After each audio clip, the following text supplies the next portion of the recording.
Salut à tous et bienvenue sur Petite Voix du Monde. Je suis Agathe, votre guide dans ce voyage fascinant à travers les histoires inspirantes et extraordinaires entre parents, enfants et citoyens du monde entier. Aujourd'hui, nous vous plongeons dans une histoire captivante et pleine de rebondissements, l'histoire d'Alphonse, un jeune Africain qui, invité par son oncle à l'étranger, se retrouve pris dans un tourbillon d'émotions, de trahison et de secrets dangereux.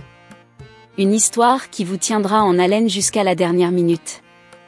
Avant de plonger dans ce récit fascinant, n'oubliez pas de nous soutenir en likant cette vidéo, en la partageant avec vos amis et en laissant un commentaire ci-dessous. Dites-nous d'où vous regardez la vidéo en ajoutant un pouce bleu. Votre soutien est précieux pour nous aider à booster notre chaîne et à vous proposer encore plus de contenu incroyable. Prêt à découvrir ce qui se cache derrière cette histoire? Installez-vous confortablement, abonnez-vous si ce n'est pas encore fait, et c'est parti pour l'aventure d'Alphonse.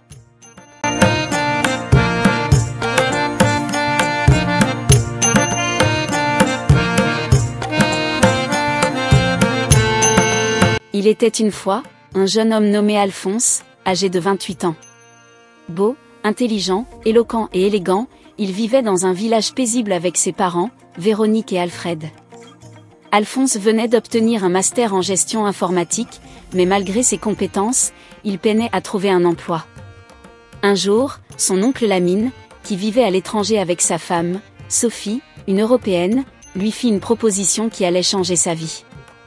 Lamine invita Alphonse à venir le rejoindre, convaincu qu'avec sa formation, il trouverait facilement un emploi à l'étranger. Alphonse, voyant là une chance inespérée, accepta sans hésitation. Un mois plus tard, Alphonse arriva dans le pays étranger.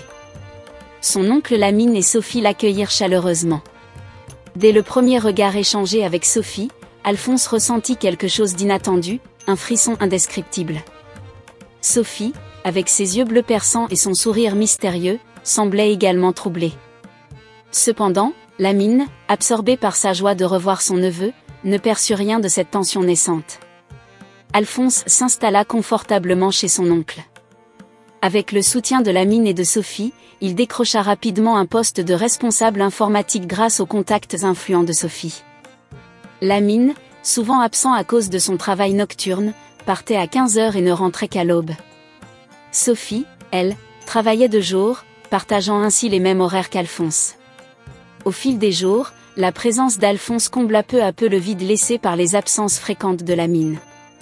Les après-midi, ils prenaient l'habitude de discuter longuement, de partager des confidences, de rire ensemble. Une complicité dangereuse s'installait, chaque sourire échangé nourrissant une attraction de plus en plus difficile à ignorer. Un vendredi soir, alors que Lamine appelait pour annoncer qu'il ne rentrerait pas ce week-end en raison d'un projet urgent, Sophie proposa à Alphonse de sortir prendre l'air.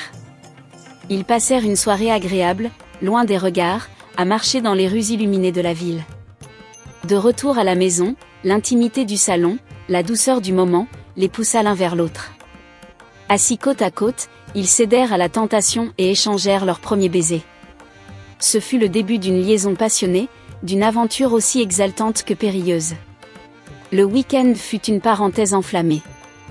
Libérés de toute contrainte, ils explorèrent leurs sentiments, oubliant l'espace d'un instant qu'ils n'étaient pas simplement un homme et une femme attirés l'un par l'autre, mais le neveu et la femme de Lamine. Lorsqu'il revint le lundi, épuisé, Lamine ne se douta de rien. Alphonse et Sophie étaient redevenus les neveux et tantes parfaits. Mais un mois plus tard, l'impensable arriva. Sophie, prise de nausées matinales, réalisa qu'elle était enceinte. Elle se souvenait de ce week-end d'absence de Lamine, ce week-end où elle et Alphonse avaient franchi la ligne interdite.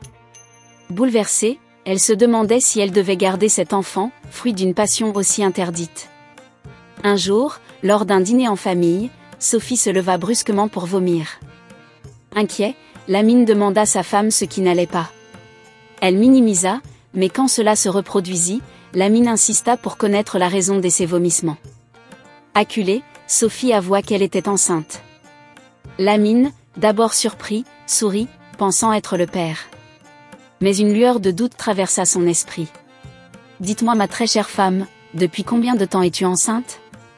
Sophie, hésitante, répondit, 2 mois et 3 semaines. Un calcul rapide fit comprendre à Lamine qu'il n'était pas le père. Sophie. Pourquoi depuis tout ce temps tu ne m'as rien dit? Et pourquoi as-tu gardé ça pour toi? Je n'étais pas aussi sûre, raison pour laquelle je ne t'ai rien dit chérie. Tout à coup, le silence s'installa dans le salon. Alphonse était un jeune homme assez intelligent et savait que son oncle n'était pas un homme idiot. Des jours passent, et Sophie et Alphonse, profitant des heures d'absence de la mine, continuent à se fréquenter en ayant des relations intimes et intensifiant leurs liens sentimentaux. Un jour, la mine se sentait un peu mal au travail et décide de rentrer. Arrivé à la maison, il surprit sa femme Sophie et son neveu Alphonse dans le salon, en train de flirter. La mine fut dévastée de trouver sa femme et son propre neveu, dans son salon en train de s'embrasser. Il sut immédiatement que la grossesse que porte sa femme est de son neveu. Alphonse et Sophie, se sentant très honte d'eux, ne puissent regarder la mine dans les yeux. La mine les invita à s'asseoir et demanda à Sophie, avec un air très remonté et strict. « Est-ce que c'est mon neveu qui t'a mis enceinte ?» La peur se voyait sur le visage de Sophie comme sur celui d'Alphonse. Elle tâtonnant un peu, puis répond « Oui, c'est lui ». La mine sentit une vague d'émotions nerveuses remonter en lui et demanda par la suite son neveu. « Alphonse, c'est vrai, tu peux confirmer ce que ta tante vient de dire ?»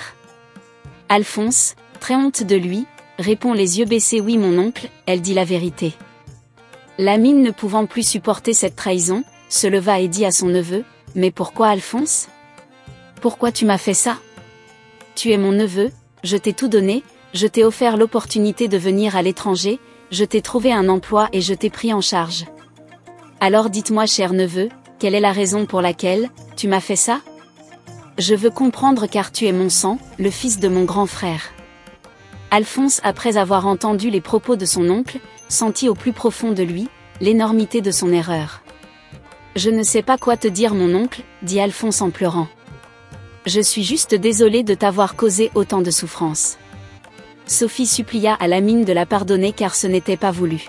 « J'avais juste besoin de sentir la présence d'une personne à tes heures d'absence et Alphonse était là pendant ces heures-là. » Est-ce une raison pour commettre l'adultère? Demanda la mine à Sophie.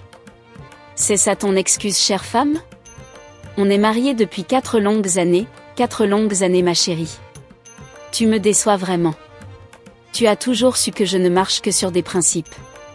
Et par conséquent, je ne peux continuer cette aventure avec toi. Quant à toi Alphonse, tu as un emploi, je te laisse le choix de trouver un logement ou de retourner au pays. » Ainsi, le jeune Alphonse, qui avait quitté son village plein d'espoir, se retrouva confronté aux conséquences de ses choix, se demandant s'il pourrait un jour trouver le pardon, ou s'il serait à jamais marqué par cette trahison. Alphonse, accablé par le poids de ses erreurs, commença à chercher un nouveau logement. Chaque jour passé dans la maison de son oncle devenait une torture. La mine, d'un naturel calme et réfléchi, ne criait pas, ne menaçait pas, mais son silence résonnait comme un reproche constant. Sophie, quant à elle, errait dans la maison comme une ombre, dévorée par la culpabilité. Les jours se transformaient en semaines, et une tension insoutenable régnait dans chaque pièce. Un soir, alors qu'Alphonse s'apprêtait à dîner seul dans la cuisine, la mine entra. C'était la première fois qu'il adressait la parole à Alphonse depuis la confrontation. Il le regarda longuement avant de prendre une chaise et de s'asseoir en face de lui. « Alphonse, commença-t-il doucement, je ne t'ai pas appelé ici pour que tu ruines ma vie. Je voulais t'offrir une chance, une vie meilleure. Et tu as tout détruit. » Alphonse, incapable de répondre, sentit des larmes couler sur ses joues. La mine continua, le regard fixé sur lui, « Mais malgré tout, tu restes le fils de mon frère. Et je ne peux pas simplement te jeter dehors. Je veux que tu partes de cette maison, mais pas de cette ville. Trouve un endroit où vivre, garde ton travail.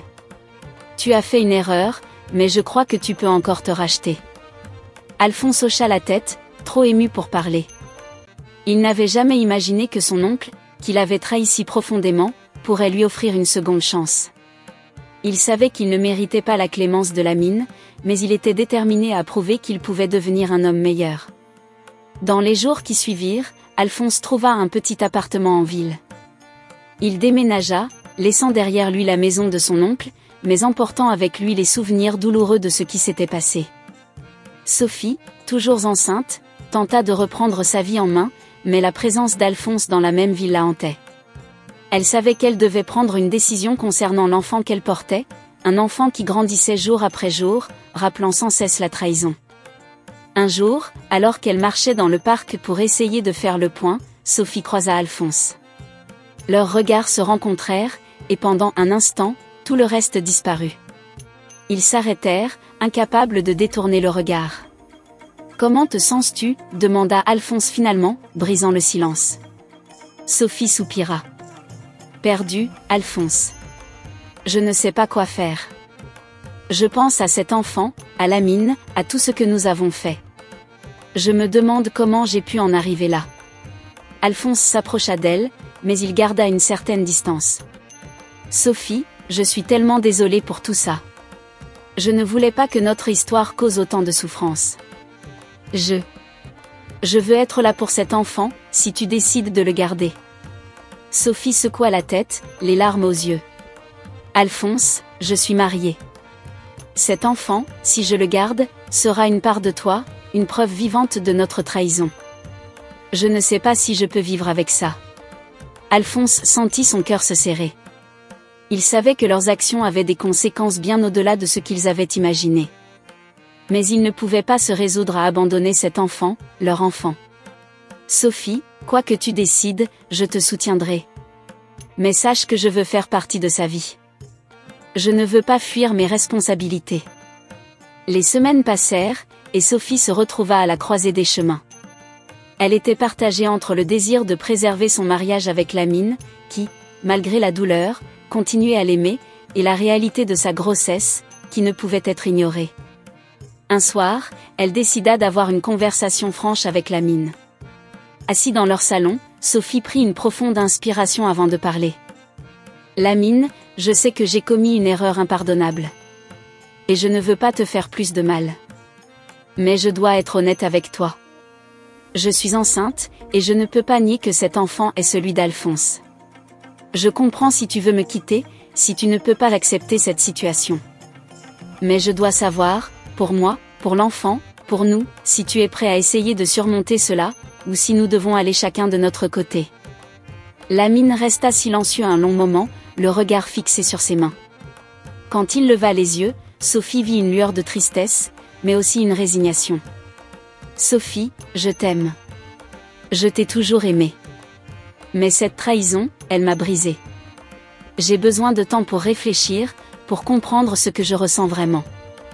Mais sache que je ne te haïrai jamais. Ce qui est fait, et nous devons tous vivre avec les conséquences de nos choix. » Il se leva et quitta la pièce, laissant Sophie seule avec ses pensées. Elle savait que l'avenir serait difficile, rempli de défis et de décisions douloureuses. Mais elle savait aussi que la vérité, aussi brutale soit-elle, était le premier pas vers la guérison. Ainsi, la vie d'Alphonse, de Sophie, et de Lamine continua, marquée par la trahison, le regret, mais aussi par une lueur d'espoir. Chacun d'eux savait que la route serait longue et semée d'embûches, mais peut-être, au bout du chemin, trouverait-il toute la paix qu'il cherchait.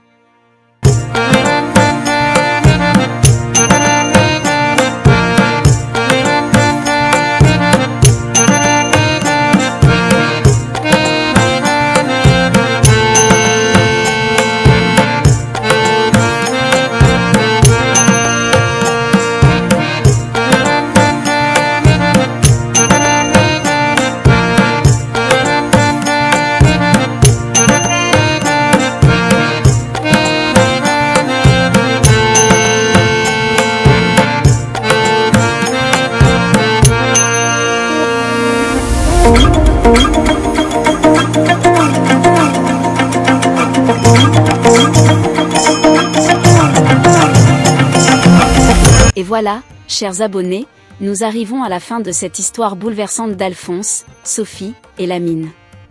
Une histoire de passion, de trahison, et de choix difficiles, qui nous rappelle que les décisions que nous prenons peuvent avoir des conséquences inattendues et profondes sur nos vies et celles des autres. Si cette histoire vous a touché, n'oubliez pas de liker cette vidéo, de la partager autour de vous, et de nous laisser un commentaire pour nous dire ce que vous en avez pensé. Vos retours sont essentiels pour nous aider à continuer à créer du contenu qui vous parle. Abonnez-vous à notre chaîne pour ne pas manquer nos prochaines histoires. Et avant de nous quitter, voici un conseil précieux inspiré par le récit d'aujourd'hui. Dans la vie, les tentations et les moments de faiblesse peuvent nous pousser à franchir des lignes interdites. Mais il est crucial de se rappeler que chaque action a des conséquences. La confiance est un pilier essentiel des relations, et une fois brisée, elle est difficile à reconstruire. Prenez le temps de réfléchir aux choix que vous faites et aux personnes que vous pourriez affecter, car parfois, les blessures émotionnelles peuvent être plus profondes et plus durables que les blessures physiques. Merci d'avoir regardé, et à très bientôt pour une nouvelle histoire sur Petite Voix du Monde.